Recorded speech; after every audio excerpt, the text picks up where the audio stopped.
Memasuki hari ketiga Idul Fitri, kegiatan arus balik di Bandara Lasikin masih terpantau sepi. Sejak pagi, aktivitas penerbangan di Bandara Lasikin dilayani satu unit maskapai penerbangan Susi Air dengan rute Banda Aceh serta tujuan Bandara Kuala Namu.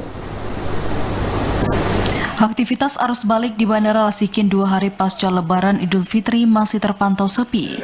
Pagi tadi kedatangan satu unit maskapai penerbangan dari Susi Air melayani rute penerbangan dari Banda Aceh dan menuju Bandara Kuala Namu dari Bandara Lasikin. Di Bandara Lasikin, belasan penumpang yang menggunakan jasa penerbangan Susi Air didominasi pekerja yang kembali keluar daerah setelah libur Idul Fitri di Kabupaten Simalungun. Diperkirakan arus balik akan terjadi di Bandara Lasikin beberapa hari mendatang seiring dengan berakhirnya masa libur cuti bersama Idul Fitri tahun 2023. Sementara itu, jalur transportasi yang dominan diminati masyarakat pada kegiatan arus balik dari Kabupaten Simalu menggunakan jalur transportasi laut. Dari Simalu, Alasab TVRI Aceh melaporkan.